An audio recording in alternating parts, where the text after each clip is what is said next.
Mohon izin, pada saat ini saya akan membawakan tugas fisika terapan. Izin memperkenalkan diri, nama Taruna Muda Samuel Lun Partemen Lubis, kelas TD 12, notar 2201372.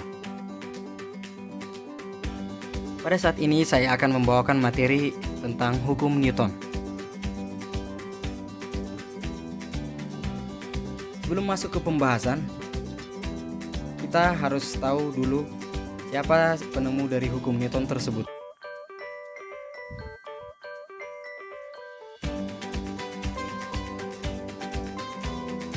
Siapakah penemunya? Ya, inilah penemunya. Dia bernama Sir Isaac Newton, yang merupakan ilmuwan yang menemukan hukum gerak benda atau hukum Newton. Sir Isaac Newton lahir di Inggris pada tanggal 24 Januari tahun 1643. Beliau adalah seorang ahli fisikawan yang diakui dan ilmuwan paling berpengaruh sepanjang masa.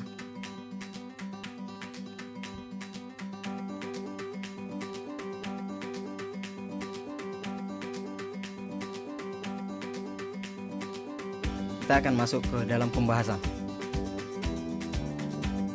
Hukum Newton menemukan adanya pengaruh gaya pada suatu benda saat bergerak. Hukum gerak Newton menjadi hukum dasar dinamika dengan merumuskan pengaruh gaya terhadap perubahan gerak benda. Rumusan ini lantas dikenal luas sebagai hukum Newton 1, hukum Newton 2, dan hukum Newton 3. Ini adalah gambarnya. Mari kita bahas satu persatu.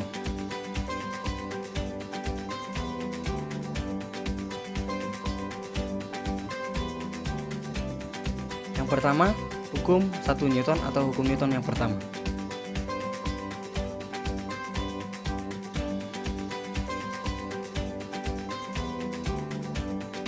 Yang berbunyi, jika resultan gaya yang bekerja pada benda sama dengan 0, maka benda yang mula-mula diam akan tetap diam.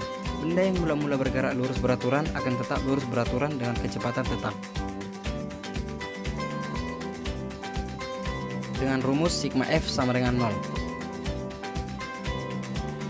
Hukum 1 Newton menjelaskan bahwa setiap benda yang diam akan tetap diam dan setiap benda yang sedang bergerak akan terus bergerak selama tidak ada resultan gaya yang diberikan atau bekerja pada benda tersebut. Hukum 1 Newton disebut juga hukum inersia atau hukum kelembaban benda. Inersia atau kelembaban benda adalah sifat kecenderungan suatu benda untuk mempertahankan keadaannya.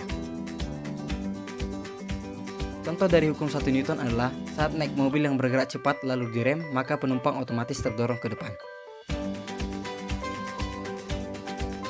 Ini adalah contoh gambarnya. Mengapa dapat terjadi demikian?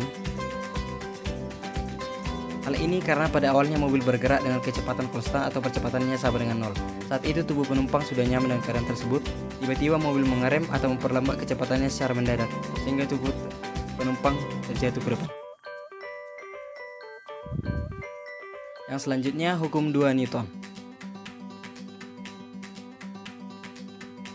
Ini adalah gambarnya.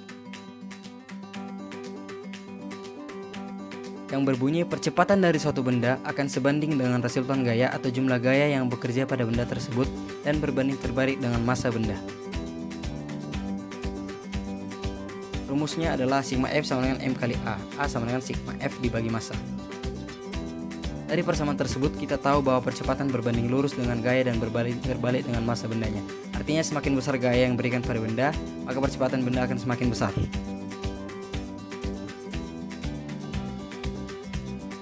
Contoh dari hukum 2 Newton adalah orang yang sedang mendorong mobil.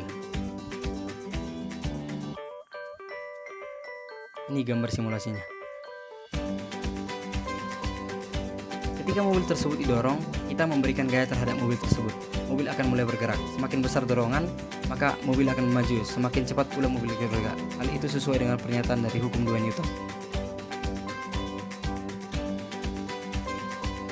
Yang selanjutnya, hukum Newton yang ketiga. Ini adalah gambarnya. Yang berbunyi, setiap aksi akan menimbulkan reaksi jika suatu benda memberikan gaya pada benda yang lain maka benda yang terkena gaya akan memberikan gaya yang besarnya sama dengan gaya yang diterima dari benda pertama, tapi arahnya berlawanan. Rumusnya adalah F aksi sama dengan min F reaksi.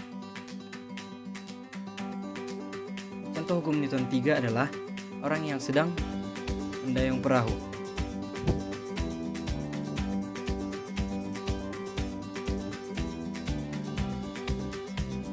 Itu gambarnya. Saat gayung digerakkan ke arah belakang, perahu yang sedang dikendarai akan bergerak ke depan. Hal ini terjadi karena ada gaya aksi yang diberikan melalui dayung, sehingga perahu akan memberikan gaya reaksi yang sama besar tetapi arahnya berlawanan, yaitu bergerak ke depan. Sekian materi yang dapat saya sampaikan. Atas perhatiannya saya ucapkan terima kasih.